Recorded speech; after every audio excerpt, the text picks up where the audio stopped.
AP deputy CM అటవీ శాఖ మంత్రి పవన్ కళ్యాణ్ యాక్షన్లోకి దిగారు.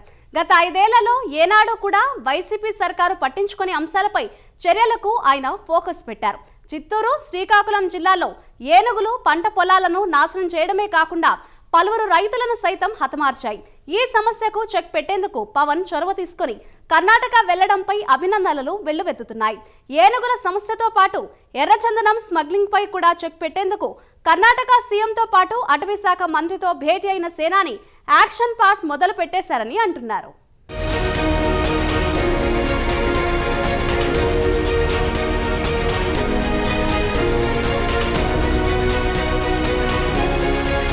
ఏపీ ఉప ముఖ్యమంత్రి పవన్ బెంగళూరుకు ఎందుకెళ్లారనేది కూడా ఆసక్తికర విషయం.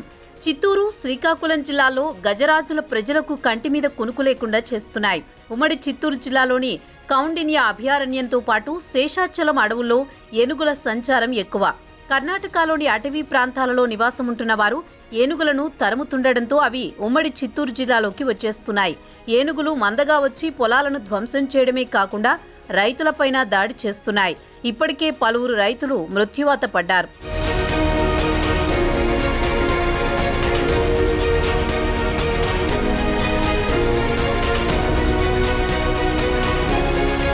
గత 5 ఏళ్లలో ఏకంగా 25 మందికి పైగా ఏనుగుల దాడులలో మరణించినట్టు వాపోతున్నారు. అలాని దాదాపు 15 ఏనుగులు సైతం చనిపోయినట్టు చెబుతున్నారు.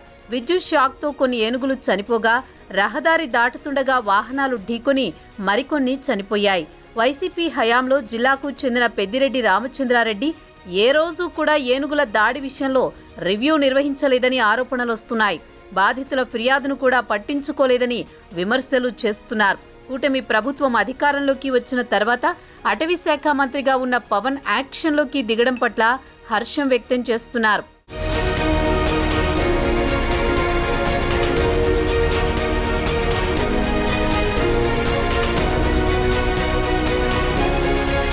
పొలాల మీద, ఊర్ల మీద పడే ఏనుగులను తరిమేందుకు కుంకి ఏనుగులు ఉపయోగపడతాయని అటవీ అధికారులు గతంలో పవన్ కి తెలిపారు.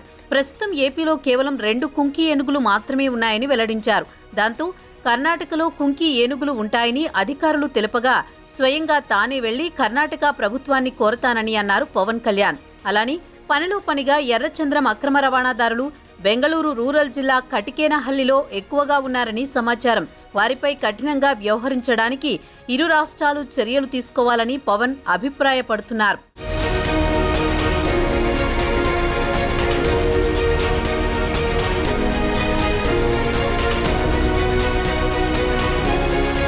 ఈ క్రమంలో పవన్ కళ్యాణ్ కర్ణాటక పర్యటనకు వెళ్లారు. ముందుగా కర్ణాటక సీఎం సిద్ధరామయ్యను మర్యాదపూర్వకంగా కలిశారు. ఎర్రచందనం స్మగ్లింగ్ ను అడ్డుకోవడానికి సహకరించాలని పవన్ కళ్యాణ్ కర్ణాటక సీఎంకు విజ్ఞప్తి చేశారు. వన్యప్రాణి, అటవీ సంరక్షణ అంశాలపై కూడా ఆయన చర్చించారు. ఆ తర్వాత కర్ణాటక నుంచి 6 కుంకి ఏనుగులను ఏపీకి ఇవ్వాలని కర్ణాటక అటవీ శాఖ మంత్రి ఈశ్వరన్ను కోరారు. అలానే ఎర్రచంద్రం అక్రమ రవాణా నివారణకు తీసుకోవాల్సిన చర్యలపై మంత్రితో పవన్ చర్చలు జరిపినట్టు సమాచారం. ఎర్రచంద్రం స్మగ్లింగ్ కట్టడికి కలిసి పనిచేయాలని కర్ణాటక అటవీ శాఖ మంత్రిని కోరారు.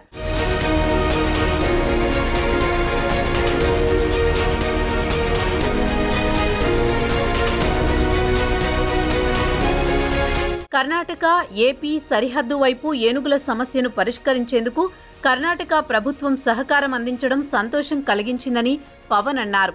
8 కుంకి ఏనుగులను అందించేందుకు ఒప్పుకోవడం మంచి పరిణామమని తెలిపారు. అలాని సమావేశంలో 7 అంశాలపై చర్చ జరిగిందని వెల్లడించారు. ఎర్రచందనం అక్రమ రవాణాపై ఇరు రాష్ట్ర ప్రభుత్వాలు తగిన విధంగా చర్చించి నిర్ణయం తీసుకుంటామన్నారు. వన్యప్రాణులను ఇష్టానుసారం వేటాడి స్మగ్లింగ్ చేసేవారిపై కఠినంగా ఉంటామని హెచ్చరించారు. ఎకో టూరిజం అభివృద్ధి విషయంలో కూడా ఉమ్మడిగా కార్యాచరణ రూపొందించుకోవాలని నిర్ణయించామన్నారు పవన్.